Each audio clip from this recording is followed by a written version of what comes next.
new title, this one. You can leave it here.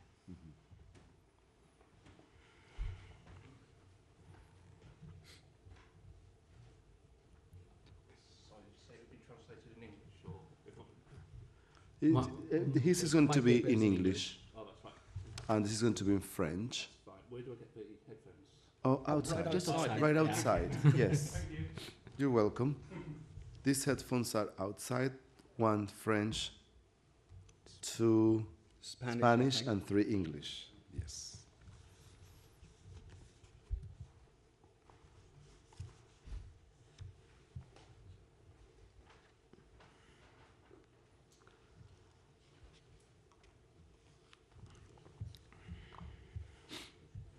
Bueno, vamos a empezar, ¿no? Como quieras, sí.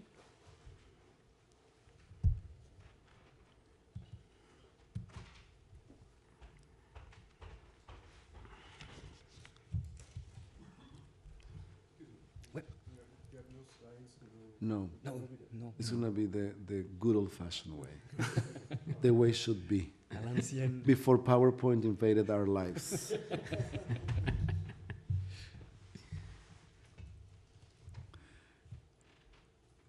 Creo que voy a hablar yo en solo español para que no confundir a los traductores. Bueno, vamos a comenzar. Esta es una serie de 2 paneles que hemos titulado en inglés Imperialism, Colonialism and Multiple Freemasonries. Este es el número 1. Y nos acompañan, bueno, mi nombre es Guillermo de los Reyes, soy profesor en la Universidad de Houston y tenemos el honor de, tengo el honor de compartir el micrófono. De hecho, ellos son los que van a decir las cosas importantes el día de hoy. De 2 colegas, primero vamos a iniciar con Felipe Corte Real de Camargo de the University of Bristol en el Reino Unido. El título de su ponencia, que ha variado un poco de la que está en el programa, es Dependency and Autonomy, English Freemasons, Brazilian Freemasonry, and the Building of the District Grand Lodge from 1912 to 1935. Así que le doy la palabra a Felipe Corte Real de Camargo.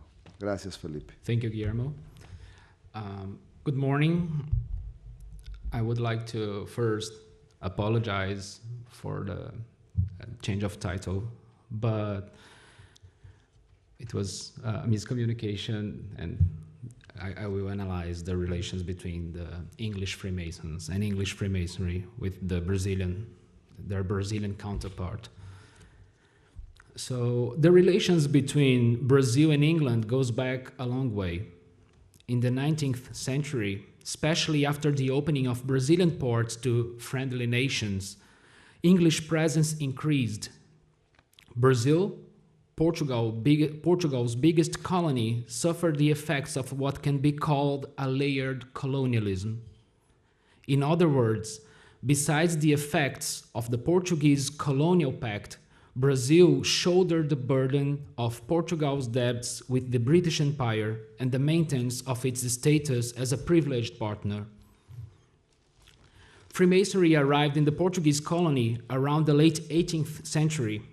The first lodges were formed by foreigners like the French La Boucle d'Honneur. It was also by the hand of the French that liberal ideas arrived in Brazil. Thereafter, the first Brazilian Masonic lodges were formed under warrants issued by Grand Orient de France. At the same time, although Brazilian Freemasonry was structurally and ritually French, its goals and main directions were very similar to the English one. They were mainly royalist, loyalist, elitist, and in search of aristocratic patronage. With the affluence of English Freemasons in Brazil, the formation of an English lodge was just a matter of time. Hence, in 1833, a petition for a warrant was made by some English Freemasons to the United Grand Lodge of England, hereafter UGLE. For reasons still unknown, the UGLE didn't pay much attention to the pleas of English Freemasons in Brazil on matters of warrants, regalia, rituals, or questions related to differences between the English expatriates and their Brazilian brothers. This last issue was a big deal for English Freemasons in Brazil for almost 100 years. The differences of practice, rituals, beliefs, and ways to govern and interpret Freemasonry were fuel for constant disagreements, concerns, and complaints, as the ULG archives shows us. The Grand Orient of Brazil took advantage of the quarrel between the United Grand Lodge of England and the Grand Orient de France to make its demand of recognition to the English body in 1880. Although the Grand Orient of Brazil was a very French-alike Masonic body, including the widespread practice of the French and Adoniramite ritual, it was ideologically connected to the English version of the craft. Before we go any further, it is important to give you a glance of Brazilian Freemasonry. As mentioned before, Freemasonry arrived in Brazil when it was a colonial possession of the Portuguese Empire.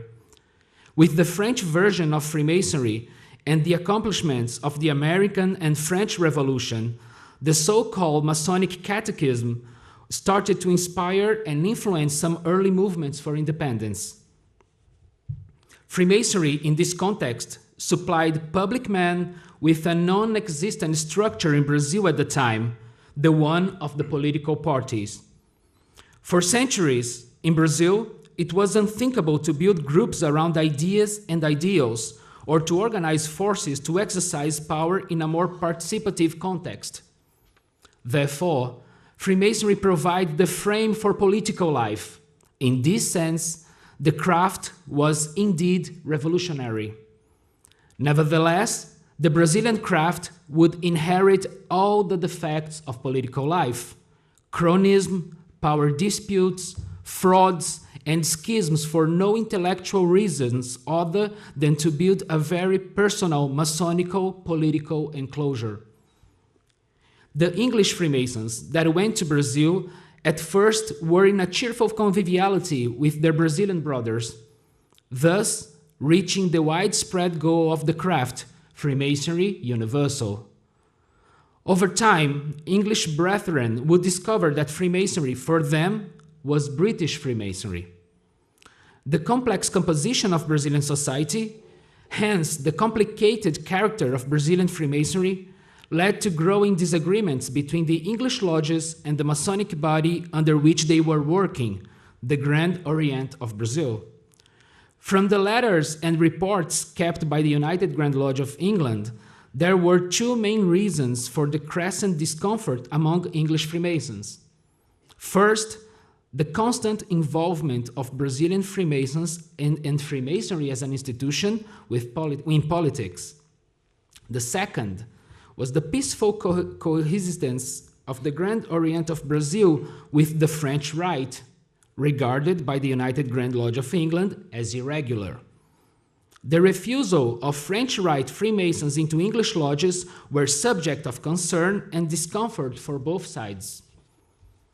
What the English Masons were witnessing in Brazil was a different way to live the Masonic experience, one of the many Freemasonries. For them, was strange that Freemasonry, phenomenon emerging in England with intentions of political appeasement, had been transformed in the tropics in a political tool, a way to organize consent and dissent. After the exchange of loads of letters and reports, the UGLE sent a mission to Brazil in 1912 to build up an agreement with the Grand Orient of Brazil. Instead of a weak and fearful Grand Orient, the British emissaries met an understandable but assertive bunch of negotiators. Thwarted, the agreement was set in a rather different terms than those ones expected. Instead of a district Grand Lodge, the English lodges would be under a specialized ritualistic branch under the Grand Orient of Brazil. On the 20th of December 1912, the agreement that created the Grand Council of the York Rite was signed, a body which the English would soon start to call Grand Council of Craft Masonry in Brazil. The differences of terminology already present in the agreement would lead to suspicions of non-compliance on both sides. One example, the Grand Council was responsible for the York Rite, hardly the same thing as the whole concept of craft masonry for the British. On the Brazilian side, the gains in terms of sovereignty were not few, since the Grand Chapter would be under supervision of the Brazilian obedience. It was set a large and strict list of demands, something unusual for a Masonic body used to district Grand Lodges in colonies, former colonies, and satellite states. Withal, the main part of the agreement was at the end, where the basic principle of diplomacy would prevail, reciprocity. The treaty, in its last paragraph, stated, in return, and I quote, "In return for this concession, the Grand Lodge of England agrees to concede to the Grand Orient of Brazil, when solicited by this body, an equal favor in relation to Freemasons who speak the Portuguese language who are under the jurisdiction of the said Grand Lodge of England." Some English Freemasons complained that the treaty was something that they could have been done without the aid of a special mission, since the constitutions of the Grand Orient of Brazil allowed any 3 lodges of a specific right to put together a Grand Council. Factually, this was true, but the importance of the special mission was its character as a tour de force. The agreement of 1912 allowed the United Grand Lodge of England to enter in the Brazilian Masonic life softly. Far from being a harmless instrument, the agreement was a letter of intent that would pay off in the years to come.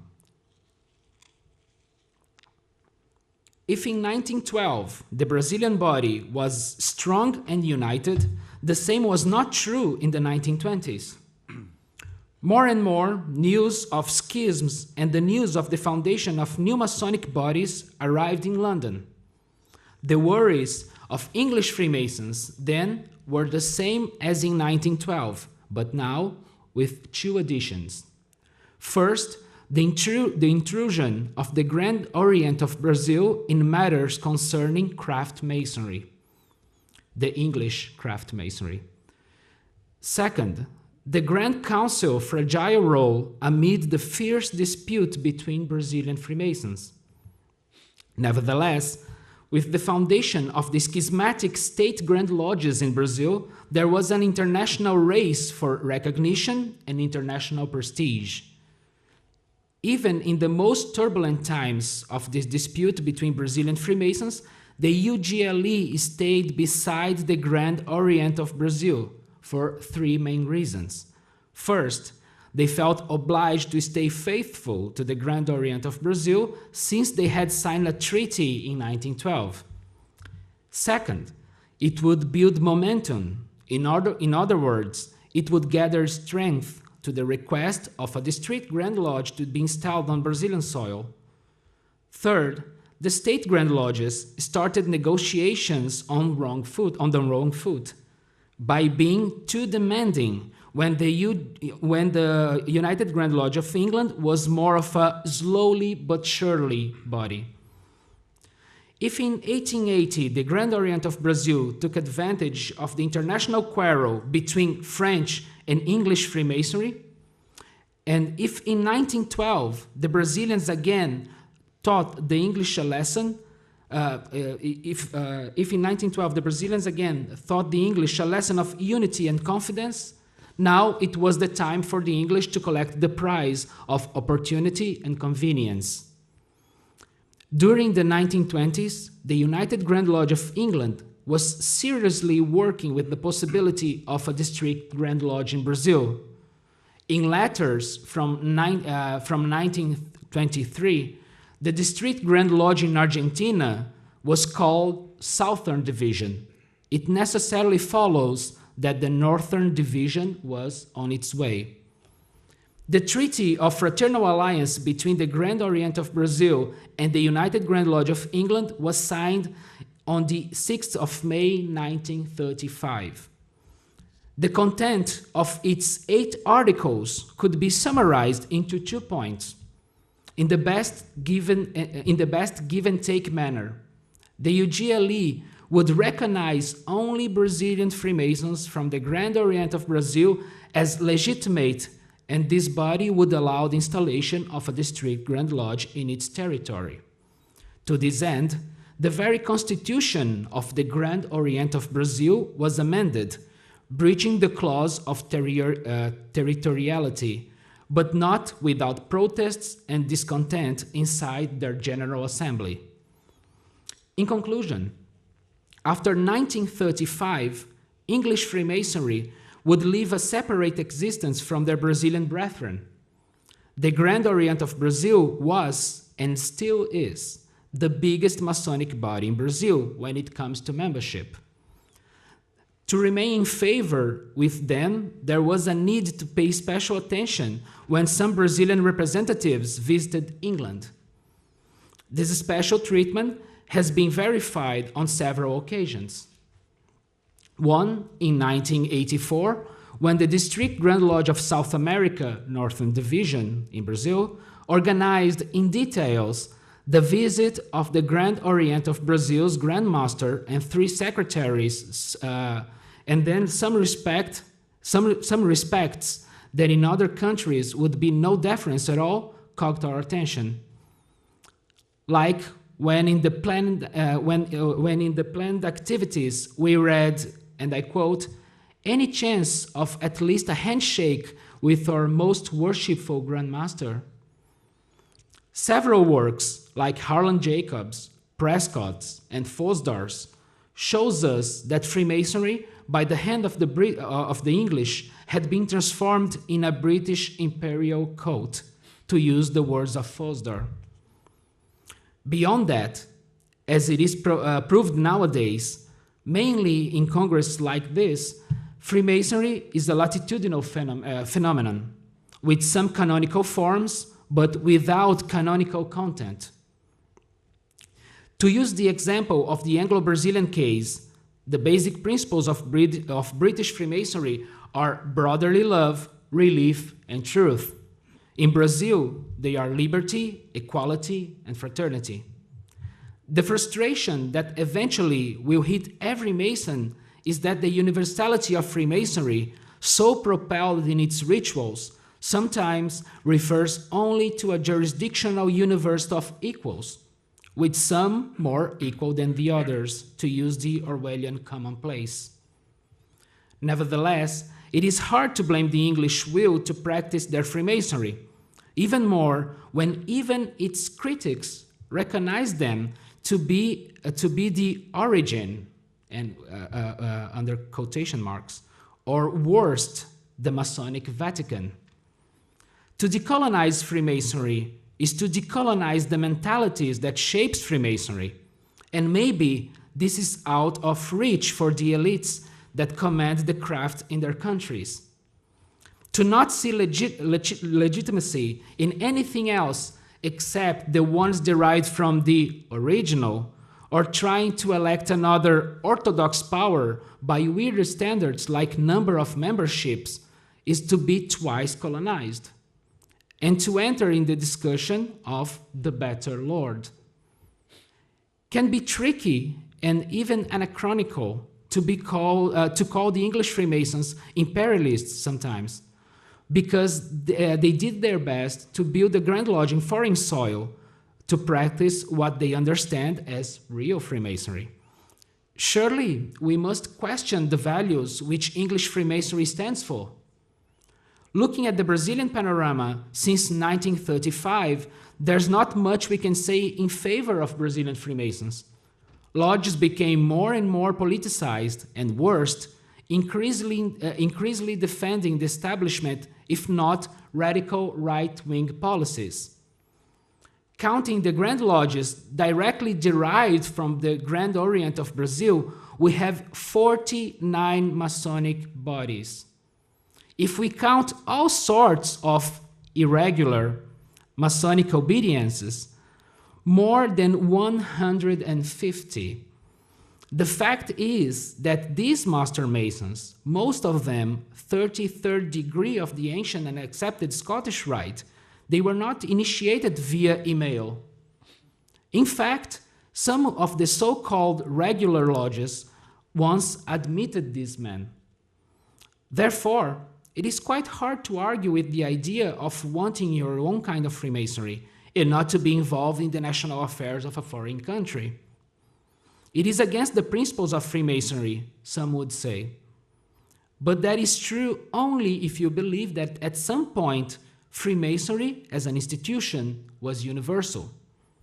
English Freemasonry today can enjoy their independence in Brazil due to the dependence of Brazilian Freemasonry to be recognized as part of the so-called original.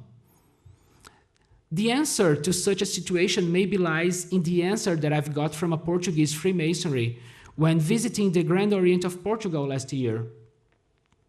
Due to my also colonized way of thinking, I asked him in a dinner whether they were recognized by United Grand Lodge of England or Grand Orient de France.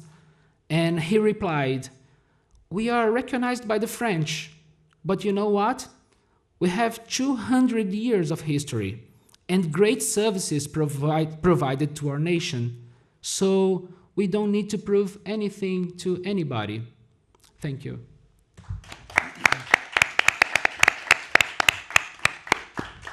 Thank you, Felipe. Vamos a tener las preguntas al final de la presentación de los ponentes. Y ahora vamos con Rogelio Aragón, de la Universidad Iberoamericana de la Ciudad de México. El título está en español y él hablará en inglés, pero voy a leer el título en francés. El imperialismo fraterno, la pugna entre el Gran Oriente de Francia y la United Grand Lodge of England.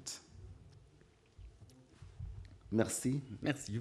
Bonjour. D'abord, je dois dire que je ne parle pas très bien français. C'est la première fois que je parle en public en français. Alors, s'il y a un problème, vous me disiez et j'arrête ou bien je parle un peu plus lentement. Ouais, voilà.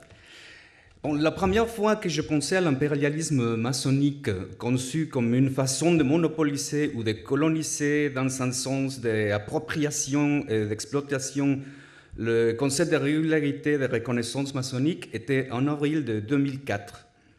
Grâce à une note publiée dans le magazine Freemasonry Today, organe officiel de la Grande Loge Unie d'Angleterre, qui accusait quelques francs-maçons français d'envahir leur pays. Le président du Board of General Purposes de la loge anglaise, cité par l'auteur de cette note, a dit qu'il s'agissait d'une violation des principes de souveraineté observés par toutes les grandes loges du monde, mais pas très souvent par les loges irrégulières. En plus, le fonctionnaire de la United Grand Lodge of England a donné l'ordre à tous ses frères de ne pas permettre que les irrégulières visitassent aucune de nos loges et, en tout cas, reporter l'incident au grand secrétaire tout de suite.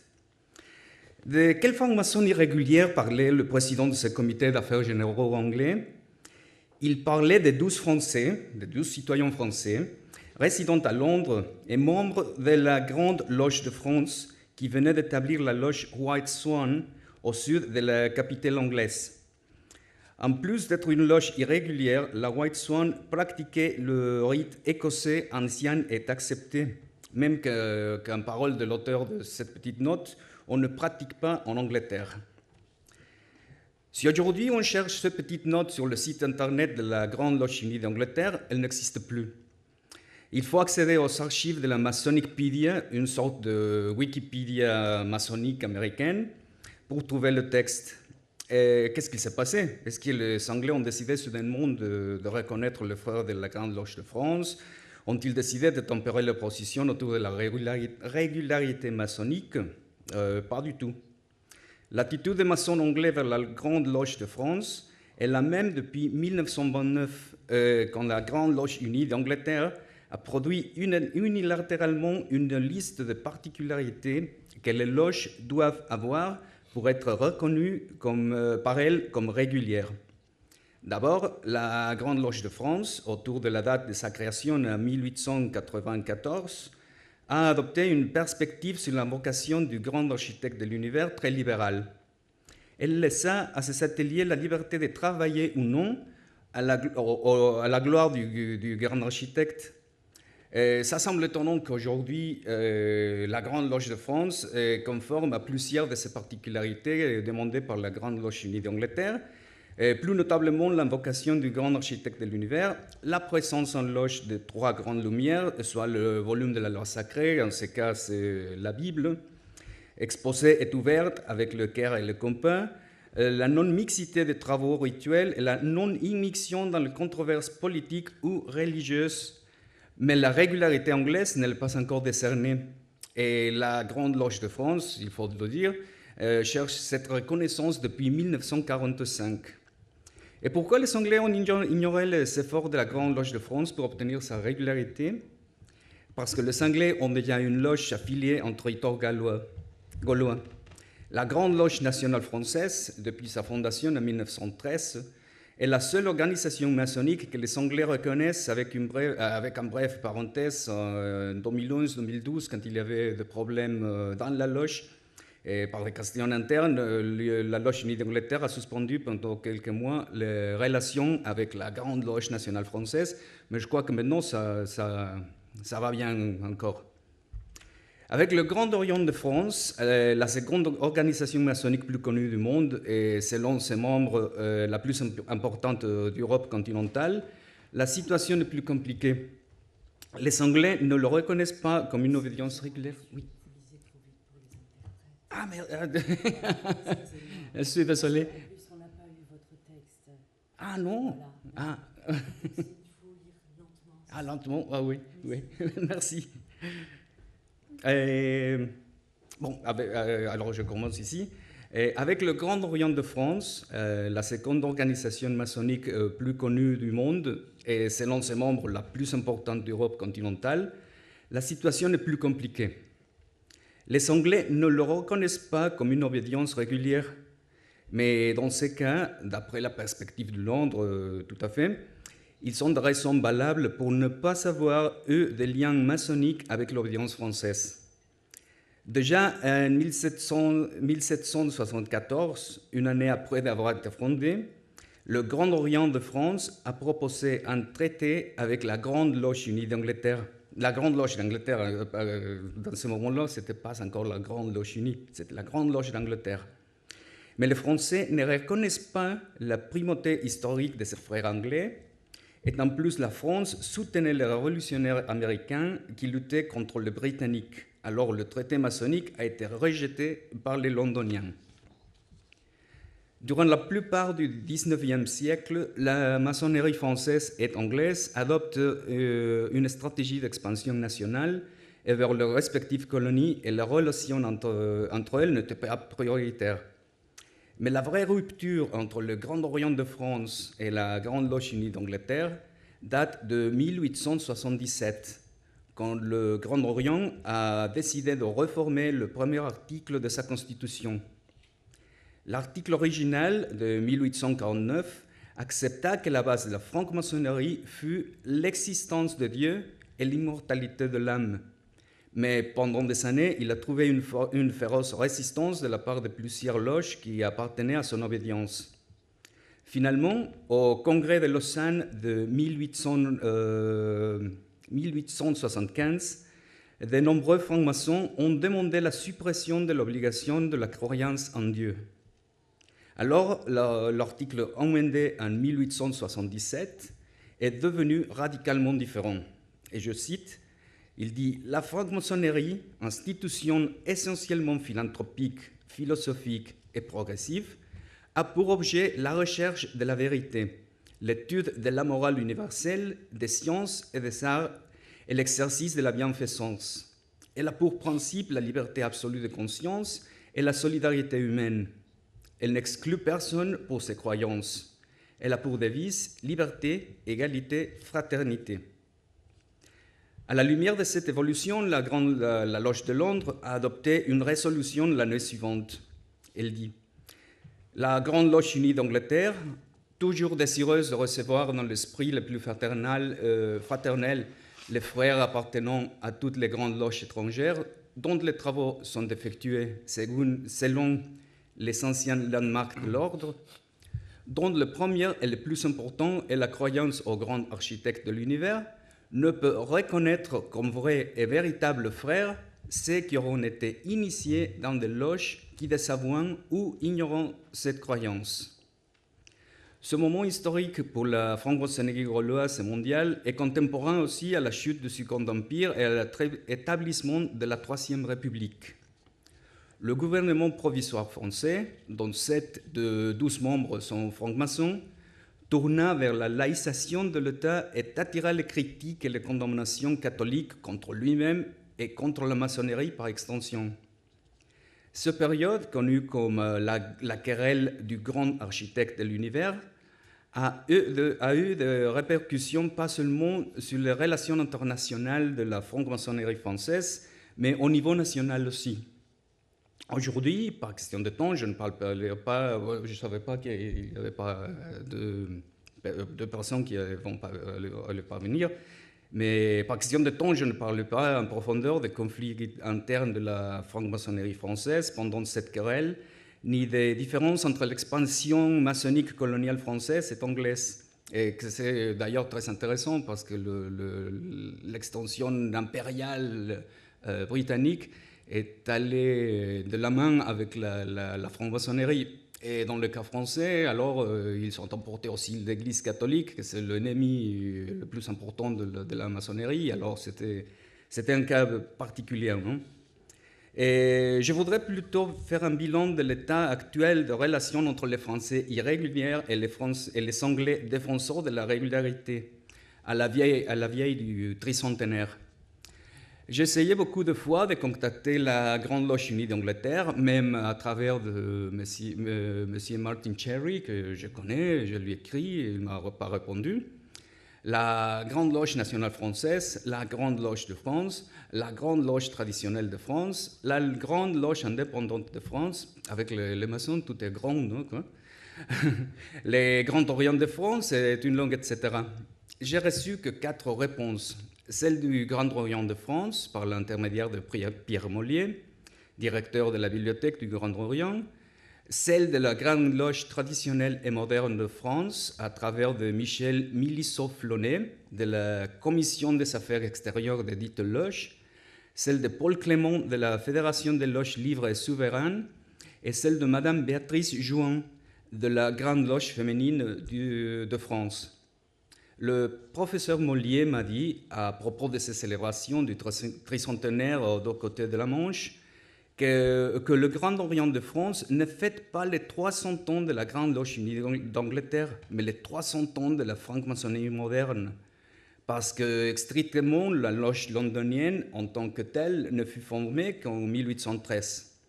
Et pas seulement ça. D'après le professeur Mollier, la maçonnerie anglaise est infidèle à l'esprit libéral et progressiste des fondateurs de la franc-maçonnerie, auquel lui, le Grand Orient de France, est particulièrement attaché. Cet argument-là nous rappelle bien sûr à celui qu'on trouve au site d'internet de la loge Hiram, la branche du Grand Orient de France à Londres, qui la présente textuellement comme la première loge libérale et adogmatique en Grande-Bretagne. En plus, pour le Grand Orient, il s'agit aussi d'une célébration de la mémoire de Jean-Théophile de Sagulier, le Français qui joua un rôle très important dans les événements de 1717.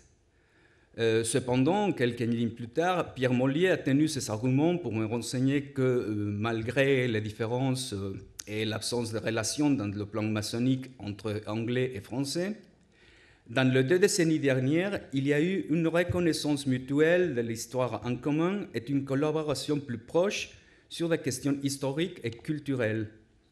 Tant le Grand Orient de France comme la Grande Loge unie d'Angleterre appartiennent tous les deux à l'Association des musées, bibliothèques et archives maçonniques d'Europe qui se trouve à Bruxelles. De l'autre côté, M. Milisso Flonnet de la Grande Loge traditionnelle et moderne de France m'a donné une perspective très intéressante. Il me dit que ce n'est pas seulement un problème de la régularité, mais aussi de la reconnaissance, parce que la Grande Loge unie d'Angleterre ne reconnaît qu'une seule et unique juridiction par pays. Dans ce cas, la Grande Loge nationale française. Et même que s'il y a des autres loges qui s'inscrivent dans le concept anglais de régularité, les Londoniens ne peuvent reconnaître toutes les loges. D'après M. Milisso Flonnet, s'il n'y avait pas de limite à la reconnaissance, la franc-maçonnerie serait en risque d'avoir une telle multiplication et multiplicité des obédiences que ça serait une porte ouverte au chaos. Tous les frères, et je cite, tous les frères désireux d'être grands maîtres et porter de beaux décors, ouvririons des loges partout. Et c'est vrai. Monsieur Clement de la Fédération des loges libres et souverains m'a donné une réponse très similaire à celle de la Grande Loge traditionnelle et moderne, avec la seule différence que la Fédération, au contraire de la loge traditionnelle et moderne, qui est une obédience masculine, trouve étonnant qu'au XXIe siècle, on toujours empêche ou interdit la initiation de femmes, parce que leurs loges adhérents peuvent être, selon le propre désir, masculines, féminines ou mixtes. Aussi, la fédération trouve assez triste et dommageable à l'idéal et la crédibilité maçonnique qu'il y a des maçons plus égaux que les autres. Madame Béatrice Jouan de la Grande Loge féminine de France m'a répondu que le concept de régularité est bien dépassé aujourd'hui parce qu'il faut que les maçons et les maçonnes entretiennent des relations fraternelles et de travail avec toutes les obédiences amies masculines, féminines ou mixtes. Surtout parce qu'il y a pas mal de frères réguliers, je cite, qui nous visitent sans signer les cahiers de présence ou se présenter à la chaîne d'appel, mais en intervenant dans nos travaux. Vraiment, c'est dommage que je n'ai pas reçu des autres réponses. Il aurait été très intéressant de les contraster et avoir une vue plus ample de l'état des relations maçonniques entre la France et l'Angleterre dans nos jours. Mais à juger par le contenu de plusieurs blogs, articles et livres écrits par les francs-maçons français, et spécialement ceux qui appartiennent au Grand Royaume de France, l'attitude impérialiste des Anglais vers la régularité maçonnique, et j'utilise aussi l'adjectif impérialiste parce qu'il semble que ce concept appartient exclusivement à la Grande Loge anglaise, est toujours un sujet traité avec d'amertume. D'un côté, il semble que les Français reprochent aux Anglais la prétention d'exclusivité sur un concept que, d'après leur interprétation du texte de James Anderson, n'existait pas et n'a pas une raison d'être parce que le pilier fondamental de la maçonnerie est son universalité. De l'autre côté, le maçon français se présente comme une sorte de résistance contre la tyrannie de ses frères au nord de la Manche et comme une espèce d'alternative adogmatique et libérale, c'est-à-dire qu'elle ne demande pas une croyance forcée en Dieu et qui permet la discussion des affaires politiques, économiques et sociaux, et même les religieux. Mais si on lit ces blogs, ces livres, ces articles entre lignes, on verra que ce qui décourage le plus aux maçons français n'est pas l'absence d'une reconnaissance de régularité de part des Anglais, une régularité dans laquelle les Gaulois ne croient pas d'ailleurs, mais qu'ils ne sont pas traités comme des égaux par les Anglais, comme des partenaires avec une histoire et des objectifs en commun. Mais en tout cas, le sujet de la régularité maçonnique, comme une certitude historiographique et comme un point de conflit entre obédiences, sera remis en doute à cause des enquêtes des professeurs Andrew Prescott et Susan Mitchell Somers, qui est en train de parler maintenant. Ouais. Et il vient de découvrir que la taverne The Apple Tree, là où, d'après l'édition de 1738 des Constitutions de James Anderson, les loges londoniennes se sont réunies pour fonder une grande loge, n'existait pas en 1717. Des autres auteurs et investigateurs comme David Stevenson, John Hamill et Roger Daché, que je crois qu'il va parler tout à l'heure aussi, ont déjà questionné le texte de James Anderson, surtout parce que dans la première édition de ces Constitutions, publiée en 1723, il ne raconte pas l'histoire de la fondation de la Grande Loge et parce qu'il n'y a pas d'autres sources pour vérifier son récit.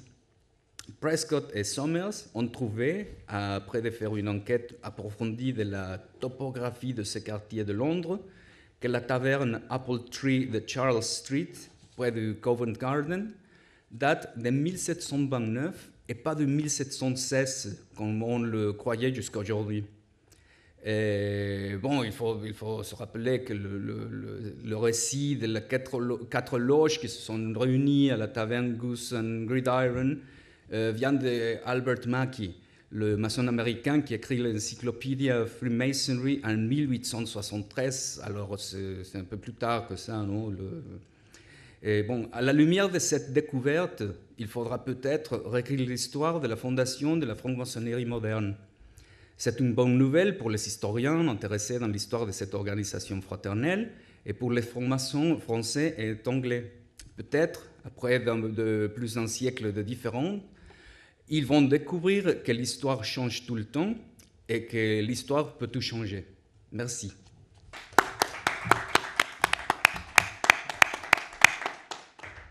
Merci, Rogelio. Muchas gracias. Después de estas dos controvertidas ponencias que nos hacen pensar mucho en la cuestión de la colonialidad, del poder del imperialismo, que es importante llamarlas por su nombre y discutir como estudiosos, como historiadores, sin necesidad de evadir el tema y llamarle por el nombre que corresponde. Particularmente aquellos que estudiamos la masonería desde una perspectiva del llamado Global South, como se dice en inglés, desde el sur. Así que abrimos el debate, las preguntas. Como ustedes saben, tenemos un panel, bueno, mis colegas que son trilingües, cuatrilingües, políglotas, así que podemos hacerlo en la lengua que ustedes prefieran, de las tres oficiales. También pueden hacerlo en portugués aquí al compañero. Así que, por favor, preguntas, comentarios, dudas. Si no, también entre ustedes pueden preguntarse, pero yo tenía, ¿alguien? Bueno, yo tenía, Felipe, tú hablaste, y hay una cuestión que quisiera que mencionaras, que tiene que ver con cuando dijiste esa society without canonical content, Yeah. la cuestión canónica. Quisiera ver si nos hablabas un poco más de esto, que creo que es importante. Y bueno, esa es mi primera pregunta para Felipe. Bueno, cuando yo he dicho que la masonería tiene unas formas canónicas, es que para tener masonería tenemos la iniciación, porque es una sociedad iniciática, tenemos los mandiles, las bandas, tenemos todo eso, como las columnas, algunas veces, no siempre. Pero es eso, tiene algunas cosas que son las formas canónicas de la masonería, pero el contenido, si adoptamos una perspectiva global, miramos que hay contenidos muy distintos. Y cuando estás estudiando la masonería inglesa, que es mi caso, y miras a la masonería brasileña o francesa, entonces vemos que sí hay contenidos muy diversos, y porque la masonería es como la palabra en español es como un frame. Un marco. Un marco. Es como un marco. Y puedes poner eso en todas las partes, pero va a ser siempre un cuadro distinto. Entonces es eso para mí. La masonería tiene formas canónicas que son los rituales y todo eso, pero el contenido va siempre a cambiar porque las mentalidades de los países son muy distintos. Claro. Entonces, es eso que hablo. Y claro, es algo que algunos de nosotros argumentamos que es importante ver el lugar de enunciación, ¿no? Este locus de enunciación desde donde se habla. Y cuando estaba también Rogelio hablando, pensé en algo que, bueno, de la hibridez de la masonería, ¿sí? The hybridity of Freemasonry, lo pensé. Estaba yendo a la traducción en inglés, así que así lo anoté. Pero esta hibridez de la masonería, que dentro de las filas masónicas no se quiere ver como tal. Se está buscando una autenticidad.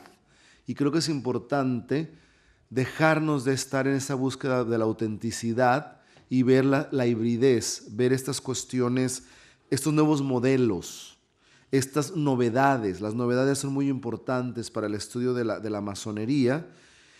Y bueno, y precisamente a Rogelio quería preguntarle la cuestión, parece que su trabajo, la cuestión metodológica que tuvo que ver con entrevistas fallidas, ¿no? Sí, bastante fallidas, desafortunadamente.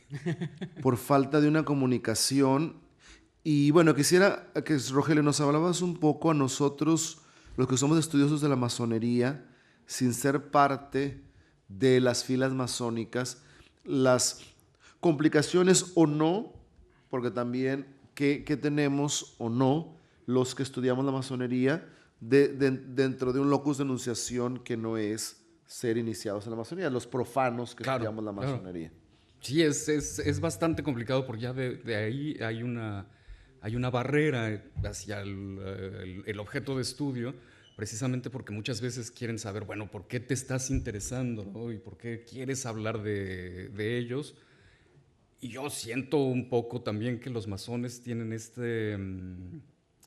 pues no podemos decir miedo, sino digamos este temor a que se les ataque, que si tú utilizas una información que ellos te dan sea para atacarlos, porque generalmente la historiografía que se divide en dos grandes ramas, ¿no? Los que hablan a favor de los masones, los que hablan en contra de los masones, y nosotros, esta tercera vía, que no somos ni a favor ni en contra, sino que los tomamos como un objeto de estudio y que tenemos que ir por el medio, pero con mucho cuidado, ¿no?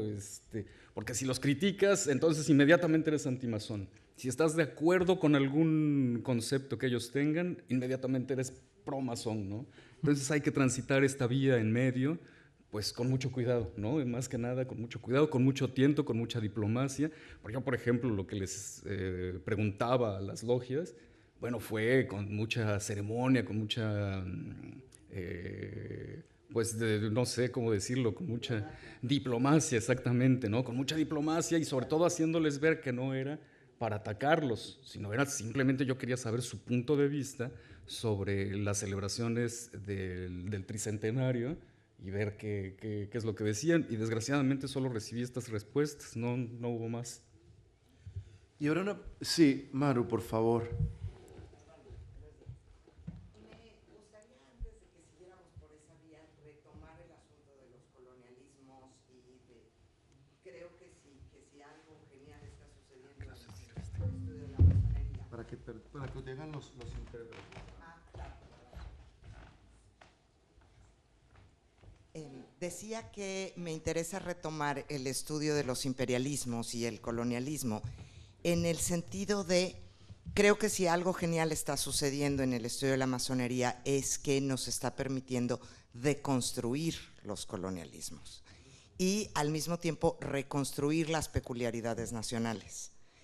Pero ¿cómo podemos encontrar la suma de esas dos cosas para reconstruir una historia de la masonería que sea verdaderamente incluyente, que sea, como hemos venido diciendo varias veces, de las masonerías, sin limitarnos a lo canónico, sin limitarnos a lo nacional, pero encontrando cuáles son los elementos indiscutibles que nos permiten hablar de masonería, que lo que estamos estudiando sea masonería, a pesar de sus peculiaridades? Esa es una pregunta que yo me hago constantemente y creo que los trabajos de todos nosotros nos pueden llevar a buscar respuestas a esa pregunta. Gracias. Gracias. ¿Quieres primero? Bueno, no, Me encantó tu ponencia, porque sí, creo que tenemos esta cosa compartida que es esta gana de construir los colonialismos a través del estudio de la masonería. Porque yo siempre he dicho que si vas a hablar de masonería, tienes que hablar de qué país hablas. No por una cuestión nacional o de rito o peor, de regularidad. Yo escribí un artículo para RELMAC sobre la regularidad y que la conclusión es que la regularidad es una cuestión política, punto.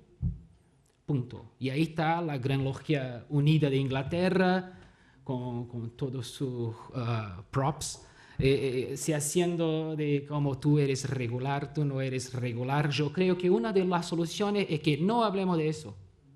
La regularidad no nos interesa como historiadores. La regularidad es una cuestión política que interesa a los masones, y punto. A los masones en cuanto masones. Y algunos masones. Hay muchos masones, mismo en la Gran Logia Unida de Inglaterra, que a ellos no les toca. No quiere saber si es regular o no es. Sabemos solamente porque cuando hay una tenida o cosas así, tiene la cosa que quién es regular. Pero como estudioso o mismo como masones, no, llaman las masonas de hermanas, entonces mucho de ellos no tiene eso. Pero creo que es un instrumento fundamental. La historia de la masonería es un instrumento fundamental porque es global, es un fenómeno global.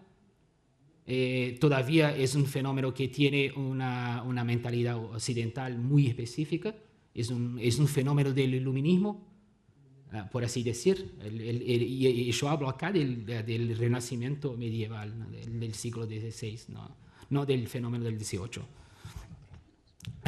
Entonces, creo que podemos hacer eso. Primero, no hablando de la regularidad, solamente para cuestiones como ha ponido aquí Rogelio. Creo que sí tenemos que discutir la regularidad, pero cómo no existe o cómo los masones la ven. Pero no es para mí, para nosotros, historiadores, creo que no es una cuestión seria, vamos a poner así, porque es una cuestión política entre masones. Es interesante, pero no es fundamental. Para nosotros, toda la masonería son masonería. Hay Gran Orientes en Brasil que son graciosos, porque los nombres son como Gran Oriente para la gloria de Jesús. Hay este Gran Oriente. Para mí, como historiador, tengo que estudiarlos. Estoy en la Gran Logia Unida de Inglaterra, pero voy a Brasil a estudiarlos. Claro. ¿Sabes? Porque son masones. Pero no son regulares, no me importa. Entonces creo que eso. Entonces para mí hacer una decolonización en general de la historia es partir de eso, de una perspectiva global que no calla en las trampas de estar involucrado con su objeto de estudio. Porque en el fin del día los masones son un objeto de estudio para nosotros. Entonces es como quedar en un grupo y pasar a odiar otro grupo porque el grupo que estudias los odia. Entonces no hace sentido. Entonces, para mí es eso. Gracias, Felipe. Rogelio. Yo quisiera hacer un pequeño anuncio, un petit pub. Acabamos de hacer un libro entre el compañero Ivano Pozuelo, Silvia, Guillermo, Felipe, Maru y se me fue Valeria, que estaba por aquí. Y junto con otros historiadores, hay franceses, hay ingleses, hay otros portugueses, hay otros brasileños. Una colección de 5 libros sobre historia de la masonería, pero vista desde esta perspectiva global. Entonces ya está disponible el primer tomo, está en español, se puede conseguir en Amazon en formato electrónico y formato físico. Entonces, si gustan algún día revisarlo, evidentemente no es con fines de lucro, está a 5 euros el libro, creo que el impreso está a 8, ¿no? Algo así. Entonces, realmente, pues vaya, no es una... lo que queremos es precisamente que se vea, que se sepa a la luz del tricentenario de la masonería moderna, esta nueva perspectiva que estamos ofreciendo de los historiadores, sobre todo de Hispanoamérica. Y incluyo, vaya, una Hispanoamérica muy amplia, ¿no? Que va desde España hasta toda América Latina, e insisto, hay historiadores franceses, hay un par de británicos aquí, incluida Silvia, por ejemplo. Ya sé. Como británica. No, es una broma. Y entonces, pues por favor, por si pueden revisarlo, son 5 tomos, son temáticos. Este primero es sobre la masonería en América, en América Latina, por eso se llama Migraciones. El segundo es sobre conspiraciones masónicas, sobre antimasonismo, todo eso, se llama Silencios. El tercero es sobre arte y masonería, la relación que hay desde la literatura, la pintura, el cine incluso con la masonería. El cuarto es Exclusiones, que habla precisamente de esto, exclusión, bueno, de esta no aceptación de mujeres y en algunos casos de musulmanes y en otros casos de negros o de judíos en la masonería.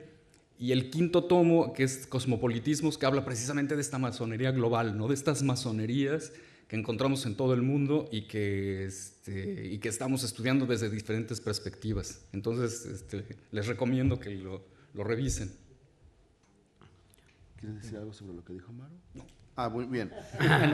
No solamente sobre lo que dijo Maru, también estaba pensando, y ayer en varios paneles que hubo sobre masonería, por ejemplo, el arte, la masonería en Haití, en el vudú, y otras cosas.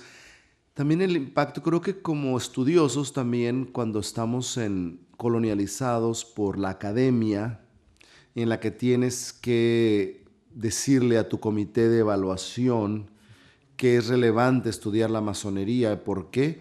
La masonería nos da también, por ejemplo, muchas respuestas y muchas preguntas para el estudio de la modernidad o las modernidades. Creo que la masonería es clave dentro de esa construcción de las modernidades que hay en lo que ya es el Estado-Nación.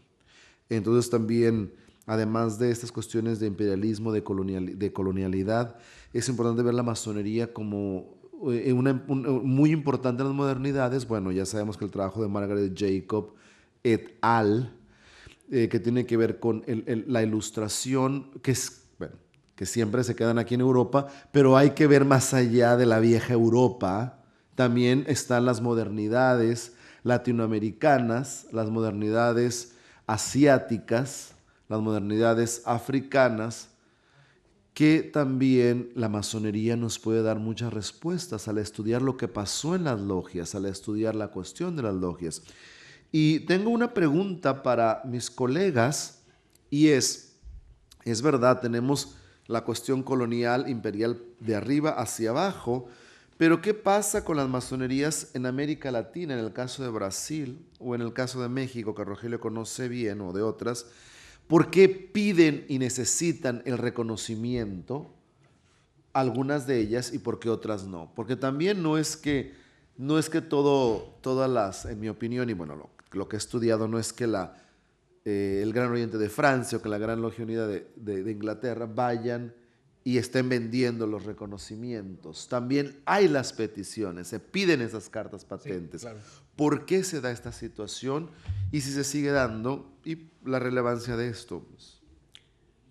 Yo creo que el peor del colonialismo es la situación del colonizado, porque es un señor más cruel que el propio imperialista.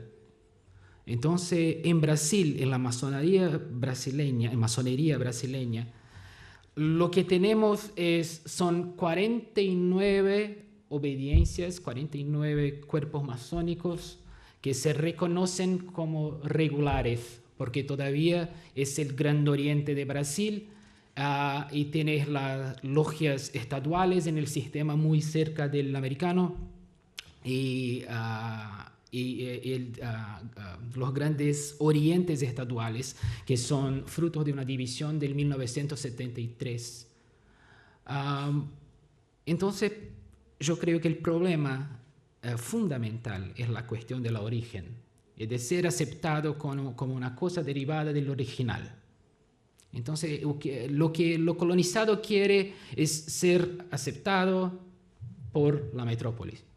Entonces, eso es una dinámica cruel, pero que funciona maravillas. Entonces, creo que en Brasil lo que pasa ahora es que mismo las obediencias que llamamos como irregulares, mismo ellas concordan con la historieta de la fundación de la masonería y que eso es importante. Todos tenemos más de 150 cuerpos masónicos en Brasil, todos tienen una postura como muy reaccionaria, muchas veces cerca del fascismo. Entonces, tenemos 150 obediencias solamente para tener mandiles distintos, tenemos 150 gran maestros. Entonces, no hay, como ha dicho acá en mi ponencia, hay divisiones solamente para que tú puedas construir tu propio curral masónico. Entonces, es una marca muy fuerte de la masonería brasileña y una cosa muy distinta. Yo he escrito un artículo sobre la regularidad y las personas, porque traducí para un amigo en Italia, hizo una traducción del artículo, y los masones en Inglaterra cuando leen, aman, les gusta, sí. Porque pongo eso, que la regularidad es una cuestión política, eso y aquello. Los masones en Brasil me odian. Me odian porque ha cuestionado la sacrosanta regularidad. Y ha dicho que es una cosa... Y decías ahora que sí, la territorialidad es una cosa para la regularidad, porque eso se puede reconocer. ¿Y quién ha dicho eso? Es un masón francés de una logia reconocida por la Gran Logia de Inglaterra. Sí. Pero en realidad hay la Gran Logia de Inglaterra acepta más de una Gran Logia por país, es lo que pasa en Brasil. Reconocen 6 Gran Logias en Brasil. La cuestión es que la primera Gran Logia reconocida tiene que llevar por la mano las otras logias para el besamano del rey. Entonces hay el reconocimiento. A la primera Gran Logia tiene que dar su aval, permiso, ¿no? Sí, ya. Para eso. Entonces son cosas muy raras, lo que prueba que es político. Claro. Lo que prueba que es una cosa estrictamente política. No hay nada como... Porque si seguimos la cosa muy loca que Inglaterra ha inventado en el 29, todas las logias del mundo derivan de las 4 logias que se reunieron en Maple Tree Tavern, que no existe. Entonces, es una cosa que no hace sentido, pero creo que es lo peor, es eso. Creo que es la respuesta para el artículo. Fue una cosa muy rara, porque los masones en Inglaterra me escriben y gustan de la cuestión de que hagamos la discusión sobre la regularidad. Pero los masones en Brasil, tienen un congreso en Brasil ahora, ni me telefonaron. No, este pibe va a quedar acá para cuestionar nuestra regularidad. No. No les diré que eres mi amigo, pero vaya. Rogelio, ¿todavía tenemos unos? Sí, tenemos un par de minutos. A mí me parece que es una relación, por lo menos en México, sigue siendo una relación muy extraña, que es como la misma relación que tenemos en México con lo extranjero, ¿no? hay gente que, no, es que, claro, los españoles vinieron y nos conquistaron, e hicieron y deshicieron con México, pero ¿qué es lo primero que piensan? Buscarse un abuelo español, un tatarabuelo español para tener un pasaporte español, ¿no? O también decimos, sí, los Estados Unidos vienen y nos tratan mal y son racistas y ta. ¿Y qué es lo primero que todo el mundo piensa? Quieren emigrar hacia el norte, ¿no? Entonces, es un poco lo mismo que pasa con la masonería, como que no, la regularidad, eso no nos importa, porque en México hay 3 grandes ritos: York, escocés antiguo y aceptado, y el rito nacional mexicano. Claro, y hay otras derivaciones ahí un poco raras, pero digamos que son los 3 principales. Y solo una logia del rito de York tiene reconocimiento de la Gran Logia de Inglaterra, de la Gran Logia Unida de Inglaterra, y eso también es un poco raro, porque la Logia Unida de Inglaterra no practica ni el rito de York, ni el rito escocés, ni menos el rito nacional mexicano. Entonces también hay una cosa un poco rara, y que sí buscan esta regularidad, pero en ese mismo sentido, ¿no? De que lo desprecian, ¿no? A nosotros no nos importa, no lo necesitamos, pero sí queremos, y entonces únicamente aceptamos hombres, y tenemos la Biblia, y tenemos esto, por favor acéptanos, ¿no? Es una relación un poco rara, ¿no? Esta que se tiene entre los masones mexicanos hacia afuera, ¿no? Hacia el Gran Oriente de Francia o hacia la Gran Logia Unida de Inglaterra. Hasta donde yo sé, no hay ninguna logia en México reconocida, por ejemplo, por el Gran Oriente de Francia. Me parece que no hay ninguna que tenga reconocimiento del Gran Oriente de Francia. La Gran Logia de Valle de México, una de ellas, ¿no? No, porque según ellos ellos son yorquinos, y una de ellos es la que tiene el reconocimiento de Londres. En Brasil tenía una logia, los 27 grandes orientes estaduales no son reconocidos por Inglaterra y eran reconocidos por el Gran Oriente de Francia. En 2010 pasaron a aceptar a las mujeres, y los brasileños como quitaron el reconocimiento del Gran Oriente de Francia, porque no, ellos ahora son irregulares. Claro. ¿En serio? ¿En serio eso? Pero bueno. Muy bien, tenemos que concluir pronto. Tenemos 3 minutos. Si hubiese alguien de las personas que llegaron tarde o después de la discusión que tuviese una pregunta o comentario. Y si no hubiese,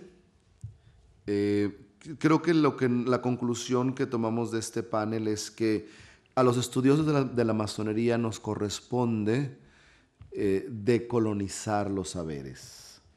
Decolonizar los saberes, hacernos más preguntas para ver si encontramos las respuestas, y nosotros siempre estamos muy agradecidos con los miembros de la masonería que nos abran las puertas a los archivos, con las logias que han sido muy generosas con nosotros para abrir los archivos. Las que los han hecho, otras nos han cerrado las puertas, pero de esas no nos acordamos. Pero quiero agradecer a los colegas por tan brillantes y controvertidas ponencias, y al público por estar aquí en un fin de semana tan maravilloso y de puente, como decimos en México, Bank Holiday o como le quieran llamar. Muchas gracias, y démosle un aplauso aquí a mis colegas, por favor. Ahora tenemos un coffee break, y ya saben dónde hay coffee and pastries. Un café et thé. Merci beaucoup. Merci. Au revoir. Muy bien, gracias. Oigan, esto se tiene que